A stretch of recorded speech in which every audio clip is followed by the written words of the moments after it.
I think all of what I do is fun. I think I'm very lucky to live the life that I live. I even love school, so for me, everything is kind of fun. For Mollie Jepsen, the mountains and slopes of Whistler Blackcomb feel like home. Following a family tradition, her parents instilled a love for skiing in her from a young age. She put on her first pair of skis at just 2 years old. Mollie's mother, Abby Malofsky, remembers her drive even at a young age. She loved being on skis and she loved going fast and wanted to go faster and faster and faster, always.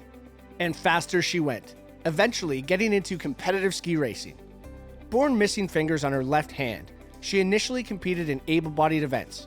However, it was in 2010, during the Olympics and Paralympics held in Vancouver and her beloved hometown of Whistler, that her true goals became clear. The energy of it, the way that Whistler changed with it, was like, yeah, like for some reason I wanted to be a competitive athlete and I just was like, yeah, this is what I want to do. Although her goals became clear, she soon realized that her journey wouldn't be a smooth one. When I tore my ACL, it was like in May, I think, and I had finally just started having results that season. The injuries were hard for sure. I mean, obviously harder on Mollie than any of us, but she was only 13. Then at 15, Mollie tore her ACL yet again, which left her with a difficult decision. After that, it was just never really a question. It was like I can't really see my life without having skiing in it, so I guess I just kind of got to go through it to come out on the other side. Mollie's former head coach with Para-Alpine Canada, Jean-Sébastien Labrie, remembers having doubts when Mollie first joined the team. I just remember a young, really young, talented skier. The first camp she came, joined with us, she injured her knee. So that was the start of her career with our team and definitely was something that we were worried about.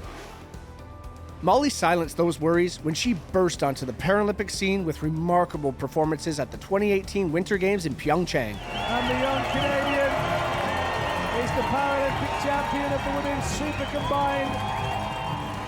Mollie's impressive medal haul included a gold in super combined, along with a silver and 2 bronzes. Oh, it was so exciting. It was so fun and just, I mean, bursting for sure. Yeah, it's super amazing. I'm also still not one that likes the attention on me like that. I love the sport and I'm competitive and I want to win, but I don't need everyone to look at me and sing the anthem and stare at me. And I remember being really awkward. There's a picture of me and I'm like, hi, my hands aren't up. They're by my head. They're like, ah, ah.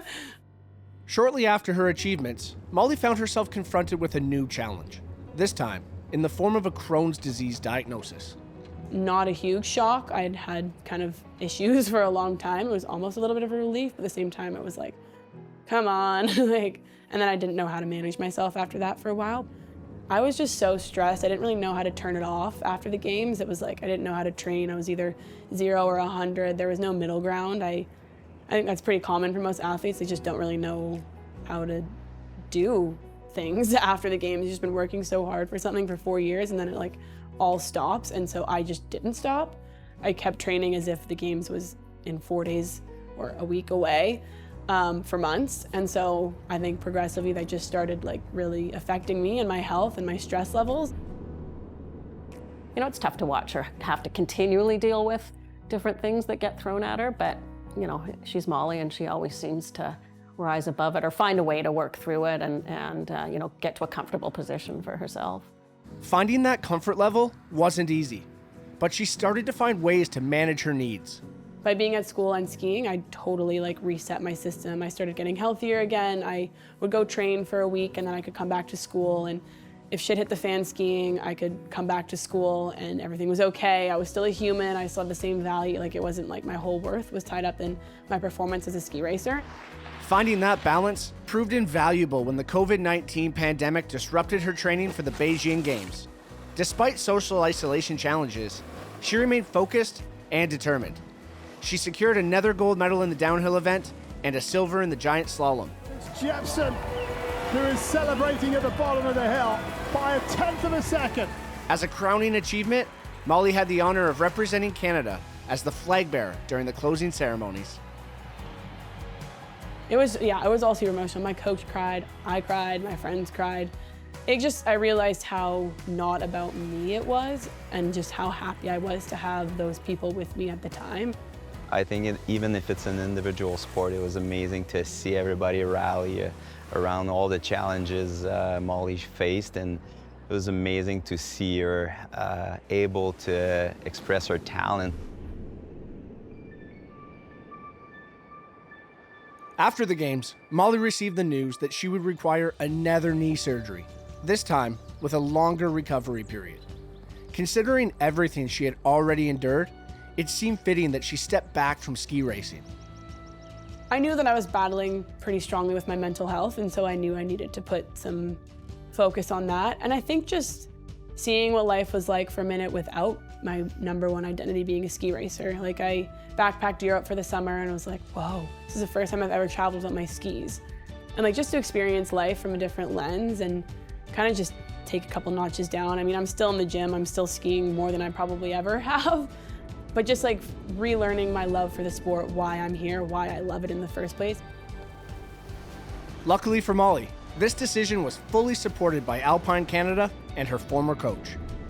Mollie needed time to step back, to have a different perspective on the sport, on the Paralympics, on who she is really as a person into all these last 8 years that were really challenging. So I think she needed to step away, and I think it's a good decision. Even when taking a break, Mollie always has to be doing something, starting with being a full-time student. I want to work with athletes, and I want to work with athletes in the gym. So that's what I'm working towards. I'm hoping that a background in psychology and neuroscience will have a bigger impact on the way that I would like to train athletes looks like in the future. And so all of this was sparked from my own injuries for sure, and having grown to love being in the gym and seeing the benefit of that on my own performance. So yeah, that's my plan. It's definitely, I'm not trying to be working full-time for many years. I want to enjoy my 20s and play outside and ski, but that's the goal. One of the friends she's been having fun with is teammate and fellow Paralympic downhill champion, Mac Marcoux. When the games were over, you know, she was so burnt out, and I think she was well due for a solid break. So being able to just kind of separate herself from ski racing a little bit and focus on school, and then focus on just playing outside and you know, being 23 years old and having fun. How good is it? So good!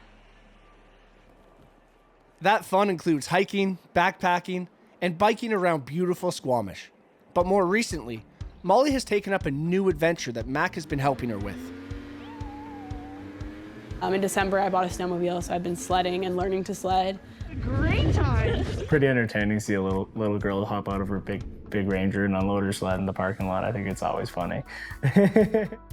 With her sled, she ventures into the backcountry, accessing larger and more challenging ski lines.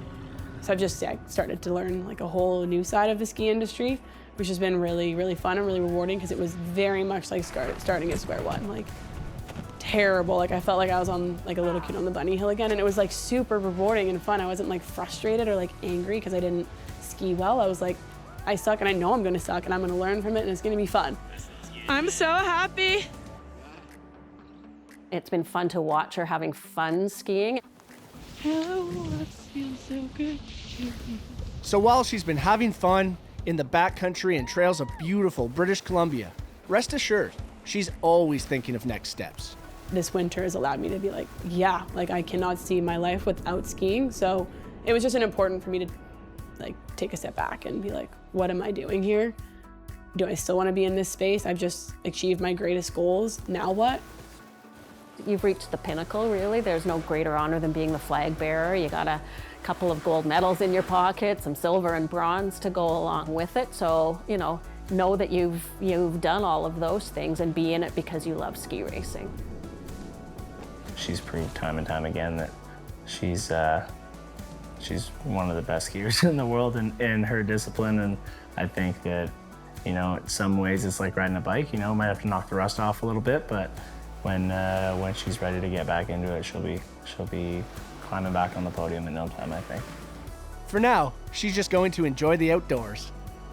Being outside for me is just like kind of the end all be all of when I'm not doing super good. So yeah, hiking, biking, sledding, skiing is all.